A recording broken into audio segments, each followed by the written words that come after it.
Alright guys, we've all rustled here and today I'm going to be reviewing Game of Thrones Season 8, Episode 4, The Last of the Starks. Now this episode had a big one to follow. The Battle of Winterfell, The Long Night, is one of the most ambitious Game of Thrones episodes they've ever done. And this week's episode was definitely a lot more calm, which was fine because they really needed that after the storm of last week. But also, to me, was maybe an episode I preferred because it focused more on the politics of the Game of Thrones, the aftermath of battle, which we'll get to in a minute with the beginning scene, and the climax of the series, or where we think they're going, was focused on at the end of this episode.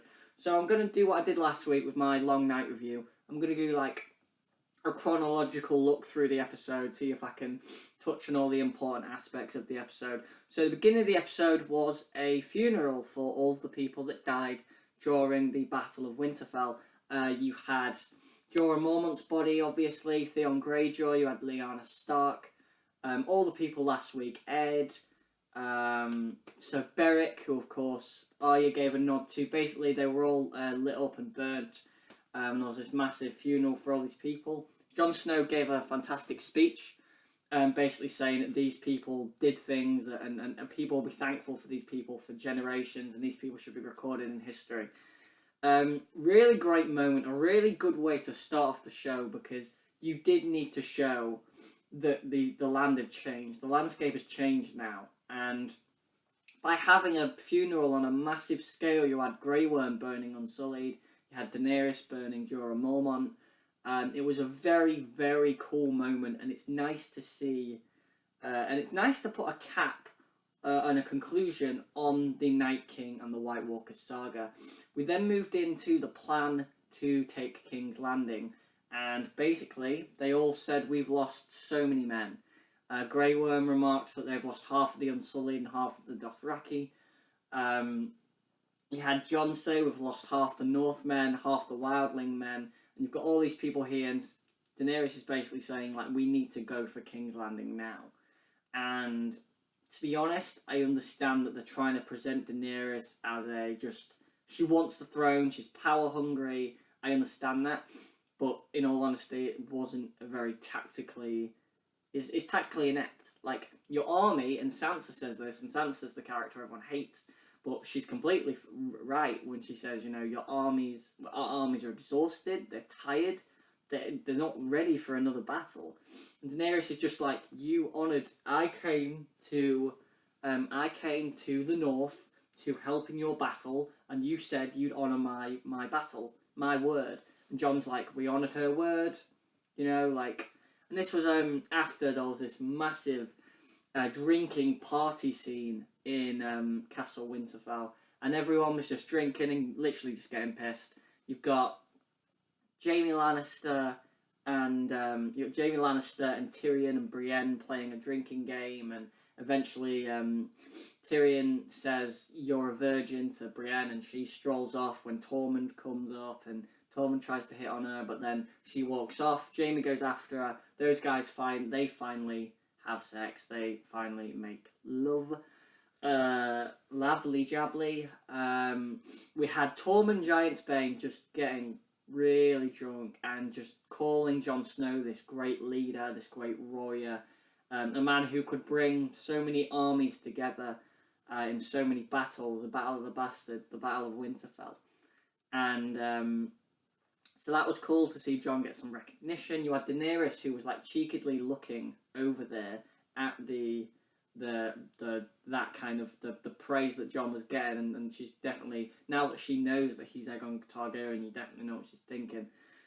You had Gendry looking for Arya Stark. Gendry was made the Lord of Storm's End, Lord Gendry Baratheon of Storm's End by Daenerys. Gendry then goes to find Arya. He finds her. He professes his love for her. He asks her to be his wife, but she says she's not a lady. Unfortunately, I can't be a lady of Storm's End. I'm not a lady. All this stuff was going on. So you had the little party bits. You had the bit with Sansa and the Hound, where she essentially thanked him for saving her. And that was all cool. And then you got into the serious stuff, which was... And I was really worried watching all this partying, because everyone was drinking, and Daenerys didn't drink. and I had a feeling like she'd poisoned everyone, and it really worried me because I was like, everyone's drinking here, like everyone. So they could have killed everyone there. But no, Daenerys confronts Jon and she says, Jon, in all honesty, I need you to swear like your allegiance to me, that you're not going to take the throne. And Jon's like, I don't want the throne. You can have it. I love you. Daenerys is like, you need to swear everyone to secrecy. And Jon's like, I need to tell my family. I need to tell Sansa. I need to tell Arya. And Daenerys is like, nope, nope, nope, nope, nope, nope. You're not doing that. I'm not letting you do that. And Jon's like, fine, whatever. So we get to the battle planning. We see that everyone's screwed. As far as military assets go, we're literally probably now on an even playing field with the Lannister army, who have just been boosted by the effort of the Golden Company, the addition of the Golden Company. Sorry. So you've got in the room Jon saying to all of his generals, "We're gonna do this battle," and Sansa says, "This is not fair." Blah blah blah. Like the men are exhausted. And as everyone leaves, Arya and Sansa say, we need a word with you. They have a word with him under the tree with Bran. And they say, look, we know she's your queen and you love her and all this, but we don't trust her. And Jon's like, you've got to trust her, we're family. And Arya's like, we're family. Like, Jon's like, allies and all this sort of stuff. But then Bran eventually says, it's your choice to Jon. And Jon says, Jon says, I'm basically not a Stark. He gets Bran to tell them, but Jon basically, so Sansa and Arya now know that Jon is in fact Aegon Targaryen, the rightful heir to the throne of the Seven Kingdoms of King's Landing. So those girls know, and in all honesty, of all the people you'd want to tell, Sansa would probably be bottom of the pile because she doesn't like Cersei anyway. And it just wouldn't have been my first instinct to tell Sansa. I get that she's your sister, half brother, whatever. But no, definitely not. We moved on and we had Lord Varys and Tyrion, who were basically... Well, I'll get to that in a little bit, actually. We had everyone leaving Winterfell. We had Jon's army leaving Winterfell. We had Daenerys and all of her boats leaving. Daenerys on the dragon Drogon. Rhaegal was riding with her as well, but Jon was not on Rhaegal. They made an excuse for it. But no, Jon, before he left Winterfell, he said bye to Tormund, which was a very cool moment, because obviously Tormund is one of Jon's best friends, as far as a man who's made Jon the man he is. And then he said goodbye to Samwell, Tarly, and Gilly. Gilly announced she was pregnant, and she said, if it's a boy, we're going to call him Jon after you. And obviously, it was nice to see Sam and Jon say goodbye. I have a funny feeling like that might be the last time we see them together. Jon Snow, to me, might be on the endangered species list now, after this episode. But Jon Snow rides off. He says goodbye to Ghost as well, who he says, can Ghost go back to the north with Tormund and the Wildlings? The Wildlings aren't going to King's Landing because they say, this is too south for us and this is the north. So they go back beyond the wall, which is totally clear now, no whites. So we're on our way to King's Landing, and just before we leave, Tyrion and Sansa tells Tyrion that Jon is the rightful heir to the throne, and now it's like Chinese whispers. Like, you tell one person, it's going to get around. Like, Jon, in all honesty, probably shouldn't have told anyone, because it's like school. Stuff gets around, man. Like, you can't help it if stuff gets around. And Sansa tells Tyrion and Varys have a discussion on the boat on the way to King's Landing. And Varys is like, in all honesty, wow, like this is big news. Like, does he want the throne? Tyrion's like, no, he doesn't. Could we marry them and just have them both rule? That would maybe sort out our problems. But no, very interesting discussion those guys had. And they have another one later on, which is maybe even more impressive, which we'll get to in a second. But as they're on their way to King's Landing, they get attacked. Euron's fleet, with all the ballistas of the massive spears, they attack all the boats and they take out one of the dragons. They actually kill Rhaegal. Rhaegal gets hit several times, once in the throat, and actually plummets into the water and dies. So Daenerys only has one dragon left, which is really sad. But, you know, those dragons have lasted 6, 7 series, so they came at the end of the first series, so kudos to them. But now, sorry, one sec. So the boats are all destroyed, and Grey Worm and Tyrion and Varys, they make the shore, and Missandei is missing, and that's not good, obviously. Euron returns back to King's Landing, and he basically gloats to Cersei. He talks about how their baby's one day going to rule, and basically Euron and Cersei are into each other now. It's lovely. They are great villains, I will say. Cersei is a great villain, and just a very unlikable character, and I think that's what helps her be a villain. Euron's the same. Euron's a really good villain. Euron is someone you really want to see get his. I think after that it's very hard to do a chronological recapturing of this episode because it's different than the Battle of Winterfell where everything was just boom. But then we had the discussion with Lord Varys and Tyrion, which is probably my favourite part of the episode outside of the ending. We had Lord Varys and Tyrion discussing again whether or not, because Daenerys and Grey Worm and Tyrion are discussing battle plans I can't remember what the place was called they were, I'm so sorry. But they were discussing battle plans, and they're like, we shouldn't just burn the city to the ground. We can't do that. Like, you want to save these people. She's using these people as bait. If you kill these people, then you're going to be the villain. You're going to be just like your brother. And Cersei's like, Daenerys is like, we don't have Missandei. They've destroyed one of my dragons. They plummeted one of my dragons to the water. And Grey Worm's like, they don't have Missandei. So, you know, they're into this. And after this discussion, we have Varys and Tyrion, who have, as I said, one of my favourite parts of the episode. They just discuss, like, what the ramifications of Daenerys are. And it's one of the very first times where you've had that. And it's very impressive that Daenerys, over the series, has turned into a Targaryen. And it is leading to that point now where you're questioning whether or not she is the rightful... Not even is she the rightful queen. Is she the best queen for the job?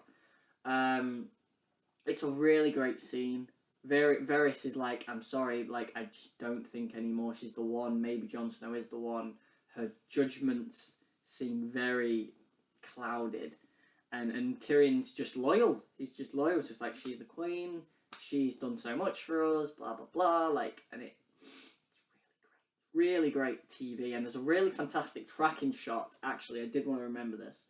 There's a really great tracking shot on the boat when it's getting attacked with Tyrion running around the boat and avoiding ballistas arrows. It's amazing. It's such a great tracking shot. One of my favourite shots, probably of the series. Really cool, really cool stuff there. And then he jumps off the boat and then he gets hit in the face with a pole. But damn. And then I guess after that, really, all we move into is, I suppose Jaime. We have to talk about Jaime, obviously. So Jaime goes and sees Brienne and Sansa talking. Sansa tells Jaime that, you know, Cersei attacked the fleet and Euron's taken out one of the dragons. He basically says, she says, maybe I won't get to see your sister executed after all. And Jaime's like, ha ha ha. And then Jaime's sitting on a chair in his bedroom where Brienne is sleeping. And he just decides to leave. He goes out, he gets dressed, he sets his horse up, and Brienne comes out and she says, where are you going? Jaime says, Jaime tells her that, like, everything he does is for Cersei and he'll never stop doing things for Cersei. But I don't know if that's the case. I don't think he's going there to save her. I don't think he's going to King's Landing to save her. I think he's going there to kill her. As I said, I think the premonition is a Kingslayer, and I think he's then going to be a Queenslayer. I think Jaime's one of those characters that did need to be kept alive after last week, in all honesty, because he's one of the most interesting, deep characters in the show. I think he's going to King's Landing to kill her. I think he told Brienne that so she'd let him go on his own. Which I saw Jeremy Jahns thought that was a really good idea, so I thought I'd kind of adopt it. But now after that, I suppose, the final thing in this episode, and I'm trying to think if I've really missed anything. It's a very, like, quick episode when I think about it, even though it's an hour and 20 minutes. But, you know, Daenerys' army is at the gates of King's Landing, and she's got all the Unsullied and stuff, and she's there with Varys and Tyrion and Grey Worm, and Cersei's on the top of the gate to King's Landing with Missandei and the Mountain, and basically Tyrion walks forward, Qyburn walks forward. Tyrion's like, come on. Daenerys wants Cersei's unconditional surrender, and Qyburn's like, Cersei wants Daenerys' unconditional surrender, and this is like, great, terrific, we're in an impasse. And Tyrion's like, come on, Qyburn, like, you can see where this is going. And Cersei's like, Qyburn's just really naive, I think, still. But that's just his character. Tyrion's like, fuck you, I'm not talking to you, you're pretty useless. He just walks up and just talks to Cersei directly from below. And this is where I thought Tyrion was going to die, actually. I had a feeling like because she put her hand up to shoot an arrow, and if she'd done that, he would have been dead. But she then put her hand down. Tyrion's like, look, I know you're not a bad woman. I know you love your children, and you don't want to see this city burnt to the ground. You don't love these people in there. They don't love you either. They hate you. But at the same time, you don't want to die. And we can get out of this. We can find a way where you won't die. And your child won't die. And I think that's the most important part. Cersei's character throughout the show has been, she's horrible, horrible, horrible, but she always loves her kids. At this point now, well, or even, I guess, last season, she had no kids anymore. So she was ruthless as she could possibly be. Now, she's pregnant, or that's what they're suggesting. So she has something to live for. And if she dies, her spawn dies, and there's no more Lannisters. Well, there's Jaime and there's Tyrion, but there's no female Lannister. And, I forgot to talk about Sir Bronn. I'm going to go back to Sir Bronn then.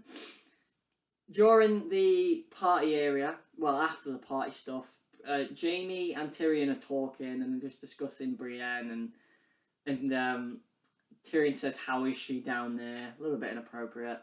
And then Bronn walks in with his crossbow that he was given, the one that killed Tywin Lannister. And he walks in and he says, shut up, both of you. And I thought one of them was going to die here. And they're like, Bronn, what are you doing here? What are you doing so far north? And Bronn's like, well, your sister wanted me to kill you, but she said she'd give me Riverrun if I killed you both. When I last spoke to you, Tyrion, you said that whatever your sister's paying, I'll pay double. So what is double Riverrun? And Tyrion's like, and he's like, you're joking, aren't you? And then, like, Bronn shoots the wall, is like, nah, definitely not. But Bronn's performance in this episode was incredible. Like, they've had him out for 2 episodes of the whole series, but he's here, and he was excellent in the, 5 minutes he got in this episode. So Bronn is just like, I'm not fucking about, mate, like, seriously, what's double Highgarden, or what's double Riverrun? And Tyrion goes, Highgarden. And Jaime's like, are you serious? I'm not having a cutthroat run Highgarden. And Bronn's like, your family was built on cutthroats. Every family in Westeros was built on cutthroats. What's the problem with me doing it? And he's like, fine, I'll accept that. Just make sure you don't die. And basically Bronn leaves. And that was one of the best parts of the episode as well. But no, getting back to the ending. So Tyrion, as we said, he's talking to Cersei. He's saying, look, in all honesty, you need to remember that you need to love your children and all this sort of stuff. And Cersei, I think she's thinking about it. But then she turns to Missandei, who's up there with her. She says, if you've got any final words, say it now. And that was really sad. And then Missandei goes, she stands there for a second. She goes, Dracarys. And then the mountain cuts her head off. Missandei falls off the castle gate. Missandei's dead. There's your death for the episode. And, yeah, that was really sad. I think that was my favourite moment of the episode, because it was... Missandei's one of those characters that's like the most innocent character in the show. Like, and for her to die in that way, so brutally, really sad. Grey Worm watching, was angry, turned away. Daenerys watching, you could see the fire in her eyes. She just turned away, and that was the end of the episode. Really great ending to the episode. Really great episode this week of Game of Thrones. I think it needed to be slower, and that's what it was. And it focused on the politics, the scheming, and the tactics this week in the Game of Thrones, and it was a really great episode. I think I'd give it a 9 out of 10, and I think I'd probably prefer it to last week's just because I really enjoyed the action last week, and the episode last week was better shot and better directed. But this week it was more focused on people trying to one-up each other. And it was a tactical episode of Game of Thrones. It was beautiful. The politics were excellent. Nobody made any stupid decisions this week outside of really Daenerys. But yeah, really great episode of Game of Thrones this week. 9 out of 10. I can't wait for next week. I think 2 episodes left until Game of Thrones is done. It is shocking. But yeah, Cersei next week. I haven't seen the preview for next week yet. But that army is outside the gate. And I can't imagine they're moving. So I think we're getting a battle for King's Landing next week, which makes me think what's happening in the 6th episode, but I guess I digress. Thanks for watching, guys. This has been Raw vs. Lot. Like, comment, subscribe for more. Tell me your thoughts. What did you think to Game of Thrones Season 8, Episode 4, The Last of the Starks? Did you think it was better than last week's? Did you think it was a bad episode? What did you think to the death of Miss Sunday? What did you think to, I don't know, Bronn? He was amazing. Who was your standout performance for the episode? For me, it was Bronn, or it was Varys, because he had a very good episode this week. Thanks for watching. This has been Raw vs. Lot. There probably will be another video on my channel very soon. There will be a room tour that I've already recorded. It's just loading. And outside of that, I'll probably do a birthday pickups video in a couple of days with all my birthday stuff. There's some stuff in this room that you can probably even see now that I need to talk about. But yeah, I guess thanks for watching, guys. This has been Revolver Rosselot.